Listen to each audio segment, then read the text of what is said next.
What's up, everybody? Michael Silva here. In today's video, we're going to talk about when I am going to finally turn more bullish. And this specifically needs to happen in order for me to get there. If you're new here, welcome to the show. This is the Stock Market Brief Show. If you stay till the end, I do have a quick announcement here too as well.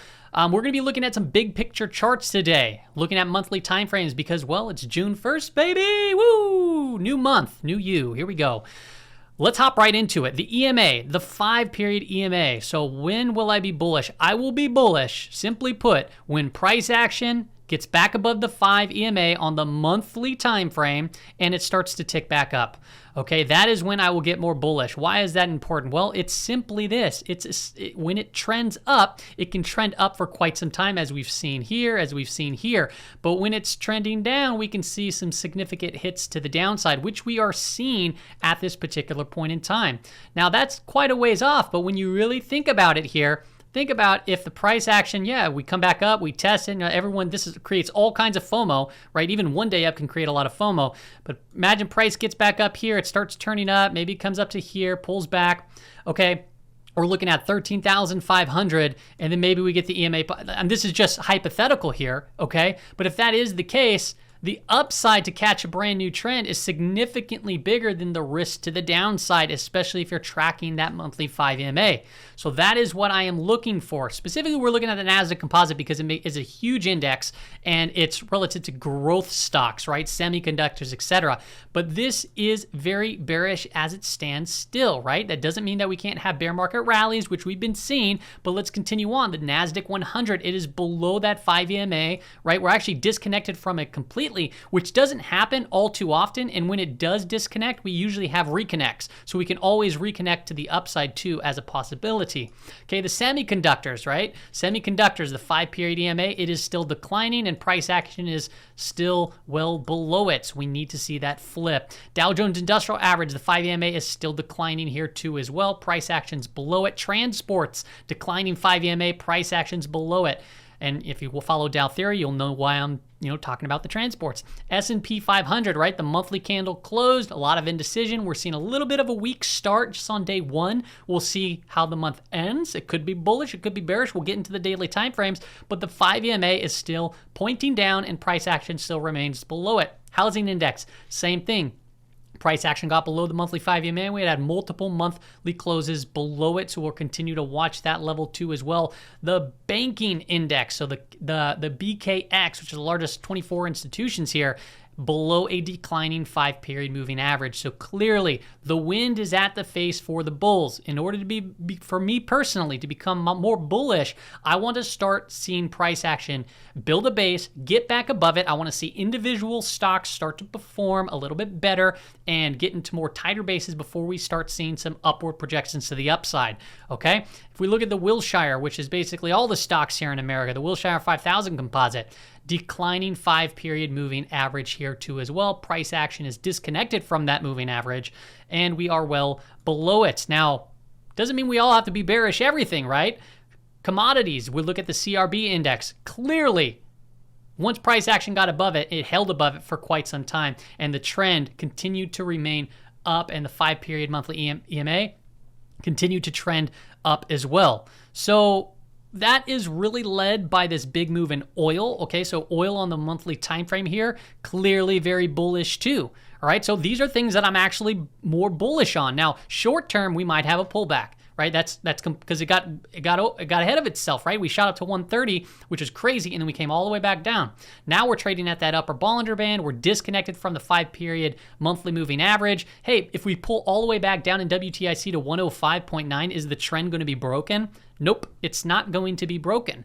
What's another asset that we can potentially look at from a bullish perspective? Well, the dollar, right? The dollar still remains above the monthly 5 EMA too. We got disconnected from it, and we started, we got disconnected severely, and then we pulled back into it as, didn't quite reconnect with it. But you can see here the monthly 5 EMA is at 100.67 on the USD right here. So if we pull back to 100, does that mean the trend's broken? No, that means we're just reconnecting with a current trend, and we'll talk more about it momentarily. Let's take a look at gold. Gold is actually neutral for the most part, right? So we're below the monthly 5 EMA. We closed below it the prior month, and we're still trading below it from a price action perspective. So we need to get back above 1865 to become more bullish on gold for the longer term. As it stands right now, this could be cupping, handling, right? Like we've been just trading sideways, so more neutral. And you can see the Bollinger Bands, right? Price action, it moves between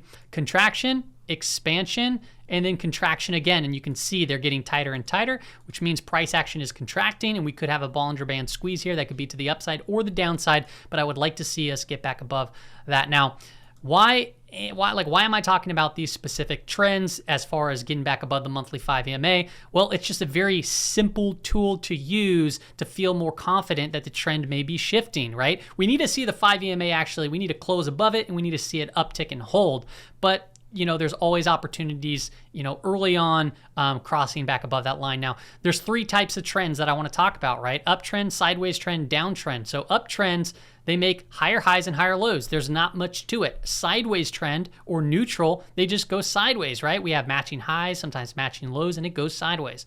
Downtrends, they make successes lower highs and lower lows.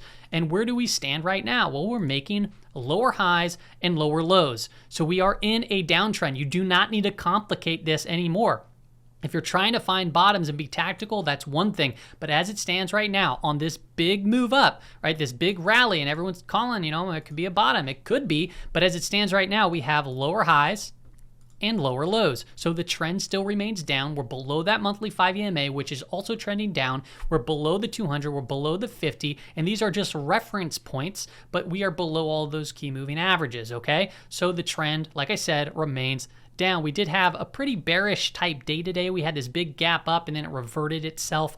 And we started catching a bid back up intraday, but it sold off there in the last 10 minutes of trading pretty hard. If we look at the daily, the 15-minute time frame, I just want to call out here on the SPY, we are in a positive short-term trend above the 5-day moving average. Okay, so we are trending up. However, I want to call out this trend line here where it's making these higher lows. And, a quick measurement, like a measured move, you can take the highest point extended from the trend line, measured down to the trend line, and you could just take it like so, and that could give you an idea measured move. And when I do that, if we get into successful break, that would take us below the weekly expected move. If you don't know what the weekly expected move is, I have a video on that in the link in the description below, okay? But if it cracks down through that, that would get below the weekly expected move, but then that would also line up very well to this prior area that was resistance, resistance, resistance. It matches up with this volume shelf profile. So this can act somewhat as a potential magnet on a way down. And then we'd actually get a successful back test to see if it actually holds once resistance. It could become an area of support. Now, I don't know if that's going to happen this week, next week. I really don't know. This is just giving you an idea of how far something may go on a measured move.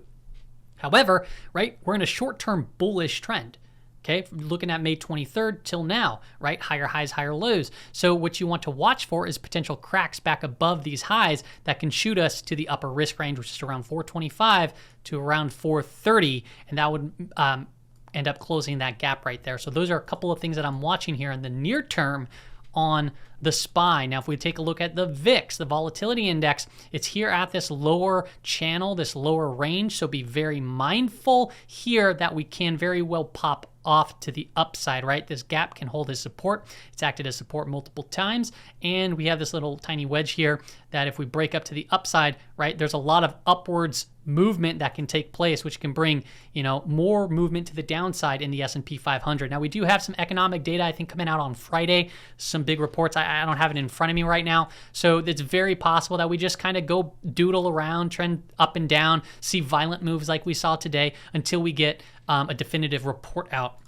If we take a look at the dollar broke out today, right? We've been talking about this negative correlation. The dollar fell, S&P 500 rose. Well, the dollar started breaking back up to the upside, and guess what? It's putting a little bit of pressure on the S&P 500. So if the dollar has more steam in its tank to perpetuate itself to the upside, especially at a rapid rate of change, that could very well continue to put pressure on the S&P 500. If you watched yesterday's video, we talked about HYG and HGX, how there was a little bit of a divergence, right? We had a lower high and a lower low, and then the S&P 500 put in a higher high and a higher low. Well, you can see here we're still holding that area of resistance. Big volume day, a lot of put volume today in the HYG if you were paying attention, which could signify some more downwards potential. But as it stands right now, it's really just consolidating and digesting a big move. So there's always the possibility of this still breaking to the upside. But as it stands right now, resistance is holding on both the HYG and the HGX, right? Same thing here about those lower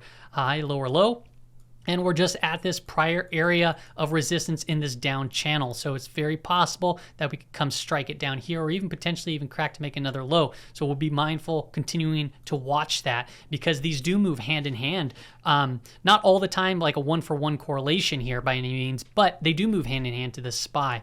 Now let's take a look at the Qs and then we're gonna pretty much close it off for the day. I got a couple of things to show you here. So first and foremost, Qs, talk about the weekly risk range. It's above 320 to just below 300. Where is price action now? It's not, really hasn't really changed too much for the week. However, today's candle was a bearish engulfing candle or an outside trading candle. We gapped up, created a new high, but it completely reverted on itself and we actually broke the low too. So we had a higher high and a lower low. So it engulfed the previous trading candle.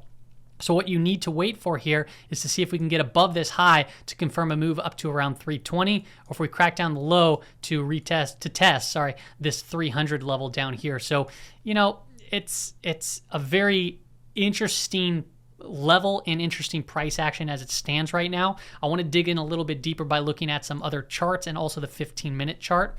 15-minute chart, very similar to the SPY, right? If we look at a trend and we measure from a high point to the trend, where would that break down to? If we do get a successful break, well, it could potentially extend, fill the gap, get outside of the weekly risk range, and potentially retouch, guess what? Volume shelf profile, which can act like a magnet, and these prior areas of resistance, right? That lands right around 295, and that could be a potential opportunity for somebody who's like, okay, I want to try to, either, exit short position or potentially try to play a bounce area. So that could be a level of interest to pay attention to. Now, there's a possibility that Qs can be stalling out here, right, until we get that economic data. But if we take a look at a couple of big tech names, for example, Microsoft, take a look here where it's running up to, right? Declining 50-day. It's not too far off the upper expected move. And there's a lot of prior price action, okay, over in this range that can act as resistance. So we made a big run up, all right?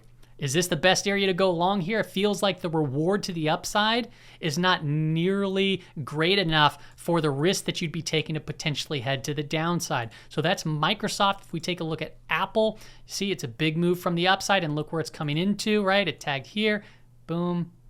Prior areas of support, once it's broken, can become a level of resistance. So not to say that it can't squeeze a little bit higher, but just be mindful of the overall trend, which we stated is currently down. Okay, so you got to just be careful. Take a look at XLK. XLK is the spider, right? The sector, the technology sector. And look where that is. Prior support, and it's testing those areas. So we broke down on some increasing volume, and now we're getting a back test on decreasing volume.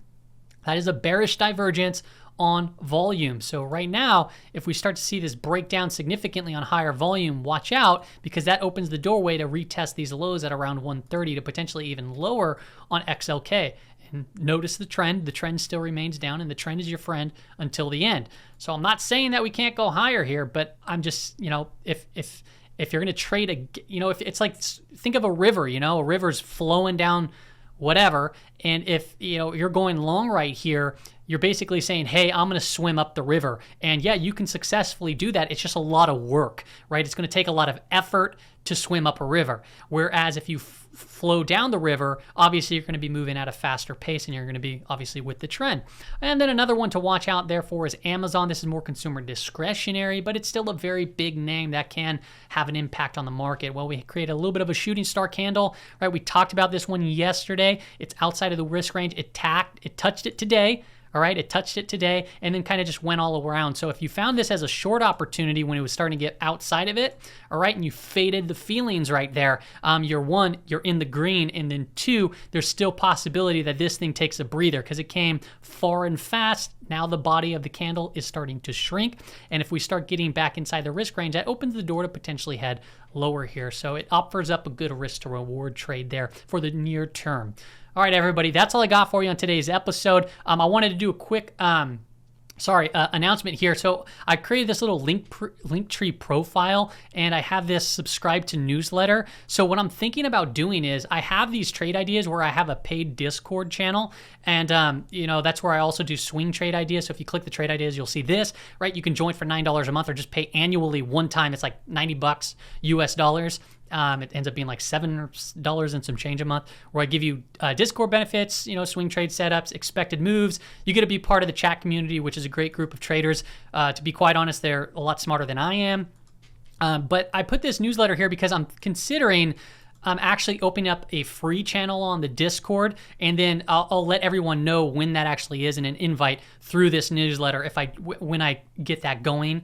Also, I'm thinking about potentially doing like maybe a trade of the week or a series, something like that, or I'll send out maybe one stock pick or something. So go there, and it's obviously free, and I'll try to do that. I guess the last piece here is the Amazon store.